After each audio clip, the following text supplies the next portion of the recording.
ये कहानी है एक मामूली से चरवाहे की जो अपनी भेड़ों को छोड़ एक अनजान खजाने की खोज में पूरी दुनिया के सफर पर निकल पड़ता है। इस बीच वो ऐसी मुश्किलों का सामना करता है जिन्हें देख मौत भी कांप जाए। इसी दौरान उसे रेगिस्तान की गहराइयों में अपनी मोहब्बत भी मिलती है। पर क्या वो खजाना सच में मिस्र के पिरामिडों में गड़ा है या फिर कुदरत उसे कहीं और ले जाना चाहती थी? इस सफर का अंत आपकी रूह को हिला देगा। चलिए चलते हैं आज के इस जादुई सफर में। सैंटियागो स्पेन के एक छोटे से हिस्से अंदालुसिया का रहने वाला था। उसके माता पिता बहुत ही सीधे साधे और धार्मिक लोग थे। उनकी बस एक ही ख्वाहिश थी कि उनका बेटा पढ़ लिख कर पादरी बन जाए, एक प्रीस्ट बन जाए। वो चाहते थे कि वो चर्च में बैठकर प्रार्थना करे ताकि पूरे गांव में उनकी इज्जत बढ़े। सैंटियागो ने उनकी बात मानी भी। वो सालों तक मदरसे में रहा, लैटिन सीखी, धर्म की किताबें पढ़ी और दर्शन शास्त्र समझा। लेकिन जैसे जैसे वो बड़ा हुआ उसे समझ आया कि उसका दिल चर्च की ठंडी दीवारों में नहीं बल्कि उन ऊंचे पहाड़ों और खुले मैदानों में धड़कता है जिन्हें वह अपनी खिड़की से देखता था। एक शाम उसने हिम्मत जुटाई और अपने पिता के पास गया और कहा कि मुझे पादरी नहीं बनना, मुझे दुनिया देखनी है। उसके पिता ने उसे समझाने की कोशिश की पर सैंटियागो अड़ा रहा। उसके पिता ने उसकी आंखों में वो बेचैनी देख ली थी जो शायद उन्होंने अपनी जवानी में कभी महसूस की होगी। उन्होंने उसे 3 पुराने सोने के सिक्के दिए और कहा कि ये ले और भेड़ों का एक झुंड खरीद ले, चरवाहा बन जा। कम से कम इसी बहाने तू पूरी दुनिया घूम लेगा और तुझे समझ आ जाएगा कि हमारा गांव ही सबसे बेहतर है। अगले 2 साल सैंटियागो की जिंदगी बहुत ही सुकून में गुजरी। वह चरवाहा बन गया। उसके पास करीब 60 भेड़ें थी। उसका पूरा दिन भेड़ों के साथ बीतता। वो उन्हें उन जगहों पर ले जाता जहां घास सबसे हरी होती थी। उसे अपनी भेड़ों से इतना लगाव हो गया था कि उसे लगता था कि वह उसकी सारी बातें समझती है। कभी कभी वो उन्हें अपनी किताबों के किस्से सुनाता, कभी अपनी उदासी बताता। वो जहां भी जाता अपनी एक जैकेट और किताब हमेशा साथ रखता। जैकेट ठंड से बचाने के लिए और किताब तो उसकी सबसे अच्छी दोस्त थी। जब वो एक किताब पूरी कर लेता तो बाजार में उसे किसी दूसरी किताब से बदल लेता। सब कुछ सामान्य चल रहा था लेकिन पिछले कुछ हफ्तों से उसे एक ही सपना बार बार आ रहा था। वो सपने में देखता कि वो अपनी भेड़ों के साथ एक बहुत बड़े मैदान में है। तभी एक छोटा बच्चा आता है और उसका हाथ पकड़कर उसे सीधे मिस्र के पिरामिडों के पास ले जाता है। वो बच्चा पिरामिडों की तरफ इशारा करता है और कहता है, अगर तुम यहाँ आओगे तो तुम्हें एक छिपा हुआ खजाना मिलेगा। और जैसे ही बच्चा वो जगह बताने वाला होता है जहाँ खजाना गड़ा है, सैंटियागो की नींद खुल जाती है। शुरुआत में उसे लगा कि ये बस थकान की वजह से है, पर जब ये सपना दूसरी बार आया तो वो डर गया। वो एक बूढ़ी औरत के पास गया जो सपनों का मतलब जानती थी। वो औरत थोड़ी डरावनी थी। उसका घर धुएं और जड़ी बूटियों की महक से भरा था। सैंटियागो ने उसे सब कुछ बताया। औरत ने उसका हाथ देखा और एक ऐसी बात कही जिसने सैंटियागो के होश उड़ा दिए। उसने कहा, यह सपना भगवान की आवाज है। तुम्हें मिस्र जाना ही होगा, लेकिन वादा करो कि जब तुम्हें वो खजाना मिलेगा तो उसका 10वां हिस्सा मेरा होगा। सैंटियागो वहां से निकल जाता है। उसे लगा कि वो औरत पागल हो गई है। वो बाजार के एक बेंच पर बैठ जाता है और अपनी नई किताब पढ़ने की कोशिश करता है। तभी उसके पास एक अजीब सा बूढ़ा आदमी आकर बैठ जाता है। उस बूढ़े ने सफेद चोगा पहन रखा था और उसकी बातें बहुत ही रहस्यमयी थी। उसने सैंटियागो से पूछा, तुम क्या पढ़ रहे हो? और फिर खुद ही जवाब देने लगा कि ये दुनिया की सबसे बड़ी किताब है जो बताती है कि लोग अपने सपनों को पूरा करने से क्यों डरते हैं। सैंटियागो को गुस्सा आने लगा और वो उठकर जाने लगा। तभी उस बूढ़े आदमी ने कुछ ऐसा किया कि सैंटियागो के कदम थम गए। उस बूढ़े आदमी ने छड़ी उठाई और जमीन पर रेत में कुछ नाम लिखे। वो नाम सैंटियागो के पिता के थे, उसकी माँ के थे और उस लड़की के थे जिसे सैंटियागो पसंद करता था। ये ऐसी बातें थी जो उस बूढ़े को कभी पता नहीं हो सकती थी। उस बूढ़े ने अपना परिचय दिया कि मैं सालेम का राजा हूँ। उसने सैंटियागो को समझाया कि हर इंसान की अपनी एक मंजिल होती है। जब हम छोटे होते हैं तो हमें पता होता है कि हम क्या बनना चाहते हैं, लेकिन जैसे जैसे हम बड़े होते हैं समाज और डर हमें यकीन दिला देते हैं कि सपने पूरे नहीं होते। जब तुम किसी चीज को पूरे दिल से चाहते हो तो पूरी कायनात उसे तुमसे मिलाने की साजिश में लग जाती है। उस बूढ़े राजा ने उसे 2 पत्थर दिए, उरीम और थुम्मीम, एक सफेद और एक काला। उसने कहा कि जब तुम उलझन में हो तो ये पत्थर तुम्हें हाँ या ना का इशारा देंगे, पर असली फैसला तुम्हें अपनी रूह की आवाज सुनकर ही लेना होगा। उस रात सैंटियागो एक ऊंची पहाड़ी पर बैठा था। नीचे उसके गांव की रोशनियां टिमटिमा रही थी। उसके पास उसके भेड़ें थी, उसकी सालों की कमाई थी और मेहनत थी। और दूसरी तरफ था वो अथाह समुद्र, जिसके पार वो अनजान दुनिया थी, जिसके बारे में वो कुछ नहीं जानता था। उसे अपनी भेड़ों से प्यार था, वो जिंदगी पसंद थी, पर उसके अंदर से एक आवाज आ रही थी कि अगर उसने आज ये कदम नहीं उठाया तो वो पूरी जिंदगी यही सोचता रहेगा कि काश उसने कोशिश की होती। उसने हवाओं को महसूस किया। वे हवाएं अफ्रीका के रेगिस्तान से आ रही थी। उसे समझ आया कि हवाएं तो आज़ाद हैं, वे सीमाओं को नहीं मानती, तो फिर वह क्यों डर रहा है। उसने तय किया कि वो अब अपनी भेड़ों का गुलाम बनकर नहीं रहेगा। अगले दिन उसने अपनी सारी भेड़ें अपने एक दोस्त को बेच दी। उसके पास अब कुछ सोने के सिक्के थे और एक दिल था जो धड़क रहा था।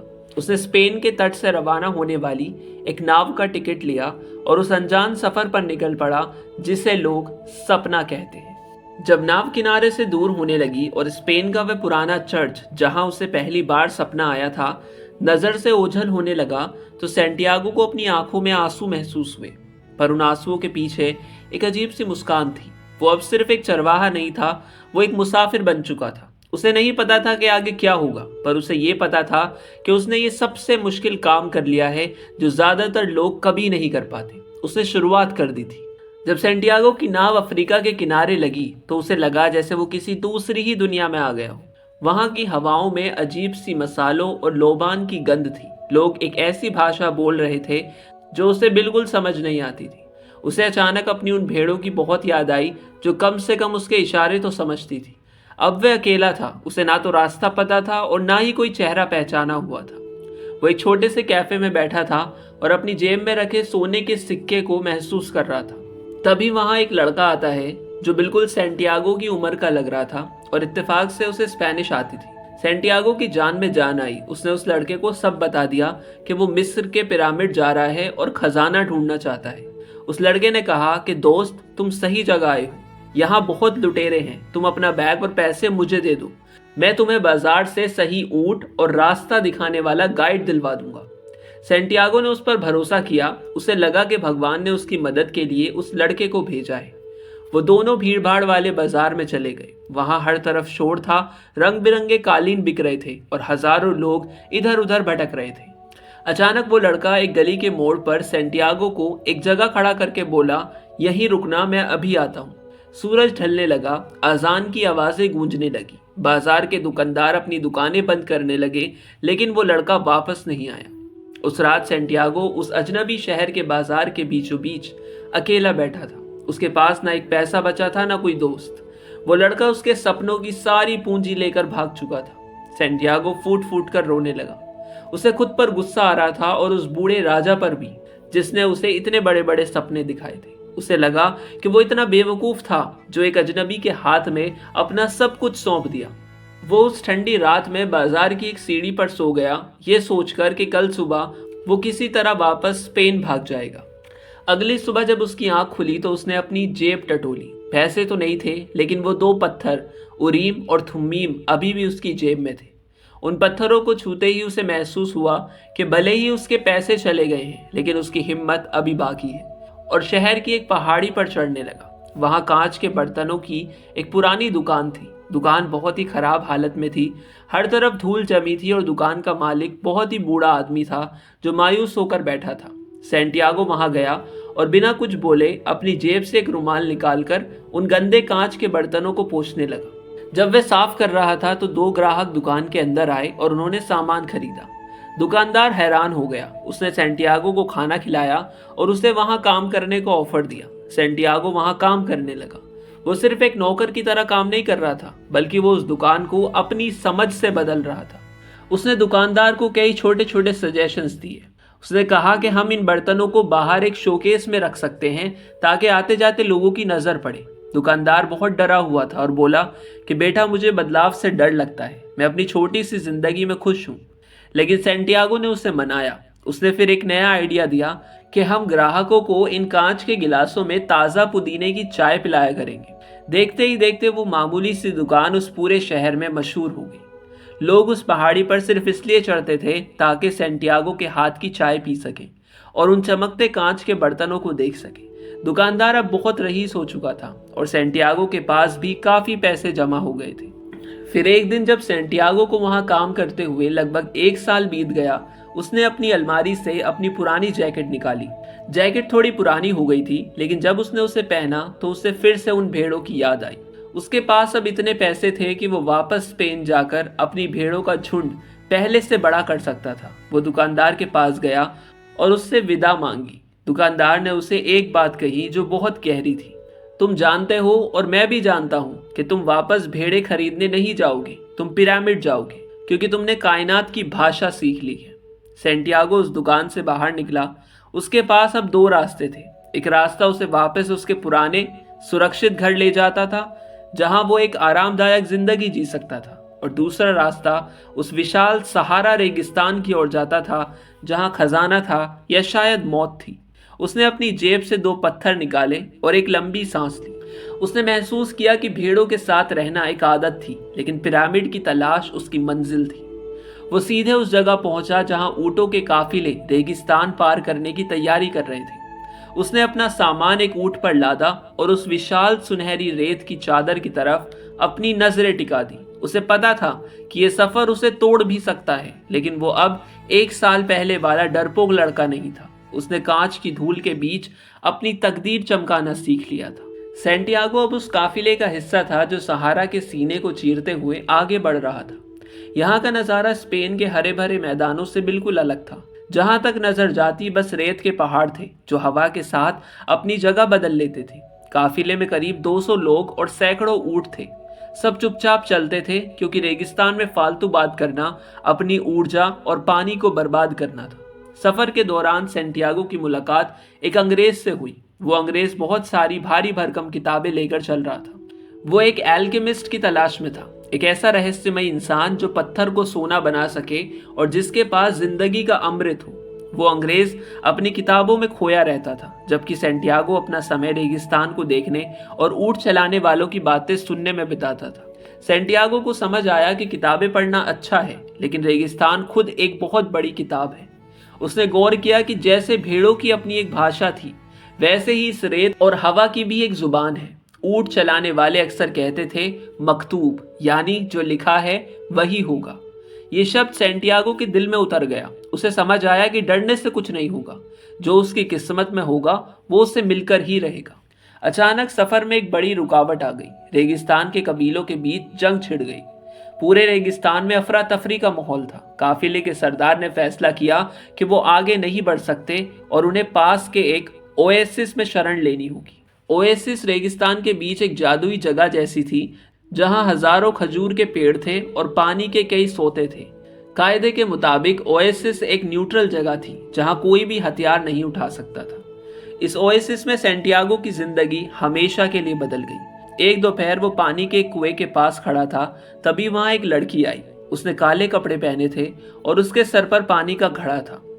जैसे ही सैंटियागो ने उसकी आंखों में देखा, उसे लगा जैसे समय रुक गया। उसे ना तो पिरामिड याद रहे, ना खजाना और ना ही अपना सफर। उसे लगा कि वो पूरी दुनिया घूमकर जिस चीज को ढूंढ रहा था वो इस लड़की की आंखों की गहराई में छुपा है। उस लड़की का नाम था फातिमा।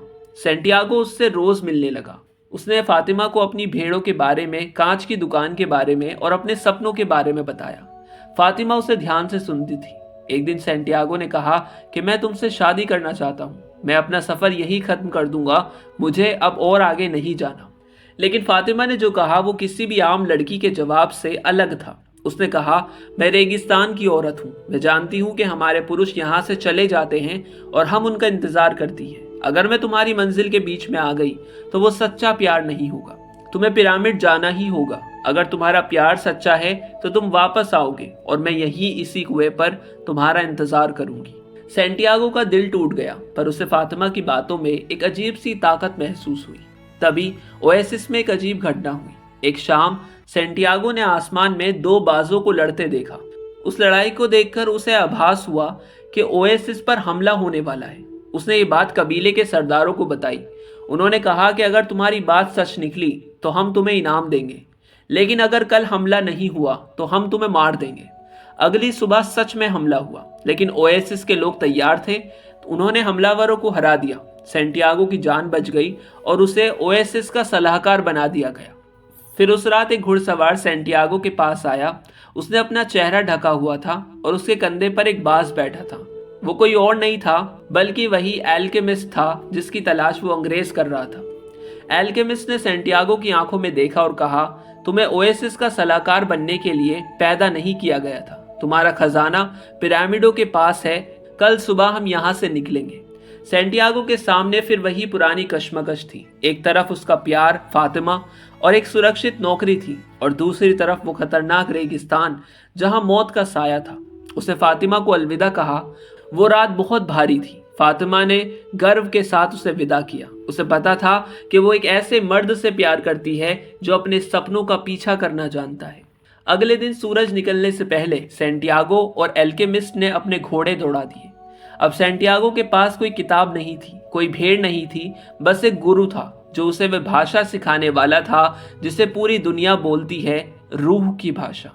एल्केमिस्ट और सैंटियागो अब ओएसिस की हरियाली से बहुत दूर रेगिस्तान के उस हिस्से में थे जहां सिर्फ सन्नाटा और कबीलों की दुश्मनी थी। चारों तरफ रेत की ऊंची दीवारें थी। अचानक दूर से धूल का एक गुबार उठा और पलक झपकते ही सैकड़ों सशस्त्र सैनिकों ने उन्हें चारों तरफ से घेर लिया। ये कबीले के लड़ाके थे जो किसी भी अजनबी को जासूस मानकर सीधे मौत के घाट उतार देते थे। सैनिकों ने उन्हें पकड़कर अपने कमांडर के सामने पेश किया। कमांडर की आंखें खून की तरह लाल थी। उसने कड़कती आवाज में कहा कि तुम लोग कौन हो और हमारे इलाके में क्या कर रहे हो। सैंटियागो थर-थर कांप रहा था, लेकिन एल्केमिस्ट एकदम शांत था। उसने कमांडर की आंखों में आंखें डालकर कहा कि ये लड़का एक एल्केमिस्ट है। ये कुदरत की ताकतों को जानता है और अगर ये चाहे तो खुद को हवा में बदल सकता है और तुम्हारे पूरे कैंप को एक पल में राख कर सकता है। पूरे कैंप में ठहाके गूंज उठे। कमांडर हंसते हुए बोला, एक इंसान हवा में बदल सकता है? अगर ये सच है तो हम इसे देखना चाहेंगे। उसने एल्केमिस्ट से कहा, मैं तुम्हें 3 दिन देता हूँ। अगर तीसरे दिन इस लड़के ने खुद को हवा में नहीं बदला तो मैं तुम दोनों की गर्दन यहीं इसी रेत पर काट दूंगा। सैनिक उन्हें एक तंबू में ले गए। जैसे ही वह अकेले हुए, सैंटियागो चिल्लाकर बोला, आपने ये क्या कर दिया? मैं कोई जादूगर नहीं हूँ, मुझे नहीं पता हवा में कैसे बदलते हैं। हम मारे जाएंगे। एल्केमिस्ट ने बहुत सुकून से उसकी तरफ देखा और कहा कि डरो मत। मौत का डर इंसान को उस ताकत से मिलाता है जो उसके अंदर सोई हुई है। इन 3 दिनों में तुम्हें दुनिया से बात नहीं करनी, तुम्हें खुद से बात करनी है। याद रखना, ये पूरी दुनिया एक ही दिल से धड़कती है। अगर तुम उस दिल की धड़कन को समझ गए तो तुम कुछ भी कर सकते हो। पहला दिन बीत गया। सैंटियागो चट्टान पर बैठकर रेगिस्तान को देखता रहा। उसे सिर्फ अपनी मौत दिखाई दे रही थी। दूसरे दिन उसने हवाओं से बात करने की कोशिश की और फिर तीसरे दिन वो सुबह आई। कमांडर और उसके सैनिक एक ऊंची पहाड़ी पर जमा हो गए। सैंटियागो एक चट्टान पर खड़ा था। उसने अपनी आंखें बंद की और सूरज से, हवा से और उस ईश्वर से बात करना शुरू किया जिसने उसे यहाँ तक भेजा था। उसने महसूस किया कि वो रेत, वो हवा और उसका अपना शरीर सब एक ही मिट्टी के बने हैं। उसने पूरी शिद्दत से पुकारा कि उसे बचाया जाए ताकि वो अपना सपना पूरा कर सके। अचानक रेगिस्तान का मिजाज बदल गया। एक ऐसी आंधी उठी कि आसमान काला पड़ गया। रेत इतनी तेजी से उड़ने लगी कि सैनिकों के लिए आंखें खोलना मुश्किल हो गया। धूल का एक ऐसा बवंडर उठा जिसने पूरे कैंप को अपनी चपेट में ले लिया। सैनिक डर के मारे जमीन पर लेट गए। उन्हें लगा कि दुनिया खत्म होने वाली है। जब कुछ मिनटों बाद आंधी थमी और धूल बैठी तो लोग दंग रह गए। सैंटियागो उस चट्टान पर नहीं था जहां वो खड़ा था। कमांडर ने पीछे मुड़कर देखा तो सैंटियागो कैंप के दूसरी तरफ एक बहुत दूर की पहाड़ी पर खड़ा था, बिल्कुल शांत और सलामत। कमांडर के पसीने छूट गए। उसे यकीन हो गया कि ये कोई मामूली लड़का नहीं है। उसने झुककर सैंटियागो को सलाम किया और उन्हें इज्जत के साथ विदा किया। एल्केमिस्ट ने मुस्कुराकर सैंटियागो से कहा, अब तुम तैयार हो। खजाना अब तुमसे दूर नहीं है। वे पिरामिडों की एकदम करीब पहुंच गए थे। एल्केमिस्ट एक पुरानी सराय के पास रुका और उसने सैंटियागो से विदा ली। उसने कहा, यहाँ से तुम्हें अकेले ही जाना होगा। याद रखना, तुम्हारा खजाना वहीं मिलेगा जहाँ तुम्हारे आंसू गिरेंगे। सैंटियागो अब अकेला था। चांदनी रात में वो पिरामिडों के सामने खड़ा था। वो विशाल पिरामिड इतने ऊंचे और भव्य थे कि सैंटियागो के मुंह से आवाज नहीं निकली। वो घुटनों के बल बैठ गया और उसकी आंखों से आंसू टपकने लगे। उसे याद आया एल्केमिस्ट का कहना कि जहां आंसू गिरेंगे वहीं खोदना। उसने रात भर रेत खोदी, उसके हाथों से खून निकलने लगा, वो थककर चूर हो गया, लेकिन उसे कुछ नहीं मिला। सुबह होते ही वहां कुछ लुटेरे आ गए। उन्होंने उसे पीटा और उसका बचा हुआ सोना छीन लिया। जब उन्होंने पूछा कि तुम यहाँ क्या कर रहे थे, तो सैंटियागो ने रोते हुए अपने सपने के बारे में बताया। लुटेरों का सरदार हंसकर बोला, तू बड़ा बेवकूफ है। मुझे भी सालों से एक सपना आता है कि स्पेन के एक पुराने चर्च के पेड़ के नीचे सोना गड़ा है, लेकिन क्या मैं तेरी तरह पागल हूँ जो घर छोड़कर यहाँ तक आ जाऊं? जा, वापस घर जा और अपनी भेड़ें चरा। लुटेरे उसे एक पागल और मरा हुआ इंसान समझकर वहां से चले गए। वे हंस रहे थे कि कैसे एक लड़का सिर्फ एक सपने के पीछे हजारों मील दूर रेगिस्तान में अपनी जान गंवाने आ गया। सैंटियागो उठा, उसका शरीर दर्द से टूट रहा था, उसके कपड़े फट चुके थे और उसका सारा सोना जा चुका था। वो बहुत ही निराश होकर वहां से निकलता है, लेकिन उसके पास अब नाव का टिकट खरीदने के लिए भी पैसे नहीं थे। पर किस्मत हमेशा हिम्मत करने वालों का साथ देती है। वो फिर से उसी ओएसिस की तरफ बढ़ा जहां फातिमा उसका इंतजार कर रही थी। रास्ते में उसे वही एल्केमिस्ट मिला जिसने अपनी जादुई ताकतों से उसके लिए रास्ते आसान किए।